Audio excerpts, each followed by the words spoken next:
সালাতুত তাসবিহ এই নামাজের ফজিলত রাসূল সাল্লাল্লাহু আলাইহি ওয়াসাল্লাম বলে গেছেন, যে ব্যক্তি সালাতুত তাসবিহ নামাজ আদায় করবে আল্লাহ তাআলা তার আগের পরের নতুন পুরাতন সগীরা কবিরা ইচ্ছাকৃত অনিচ্ছাকৃত সমস্ত গুনাহ আল্লাহ তাআলা মাফ করে দিবেন।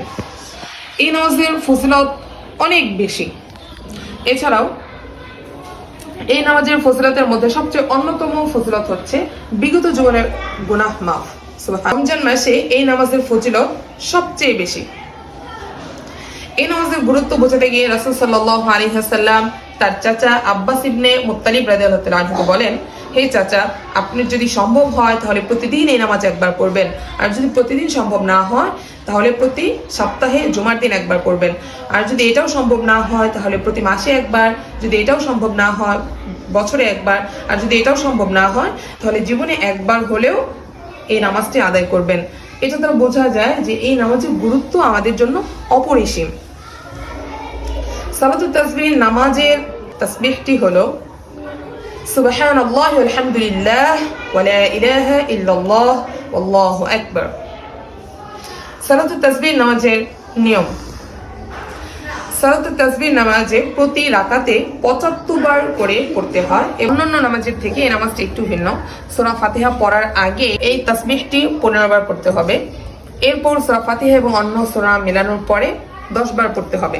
রুকুতে যাওয়ার পর সুবহান রাব্বিয়াল আযীম রুকুর তাসবিহ পড়ার পর ১০ বার পড়তে হবে। এরপর রুকু থেকে উঠে ১০ বার পড়তে হবে। আবার সিজদায় গিয়ে সুবহান রাব্বিয়াল আ'লা তাসবিহ পড়ার পর ১০ বার পড়তে হবে। সিজদা থেকে উঠে বসা অবস্থায় ১০ বার পড়তে হবে। এরপর আবার সিজদায় গিয়ে সুবহান রাব্বিয়াল আ'লা তাসবিহ পড়ার পর ১০ বার পড়তে হবে। এভাবেই প্রথম রাকাত আমাদের সম্পন্ন হয়ে গেল।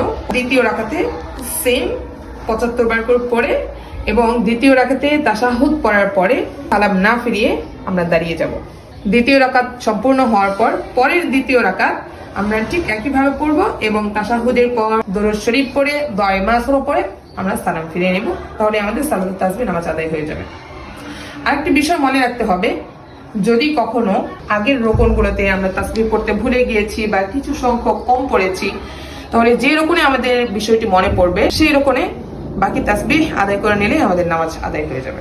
আল্লাহ তাআলা মুসলিম উম্মাহ এবং আমাদেরকে এই সর্বাধিক তাসবিহ সম্বলিত এই নামাজ রমজান মাসে এবং অন্যান্য সময়ে পড়ার এবং এর ফজিলত লাভের তৌফিক দান করুক।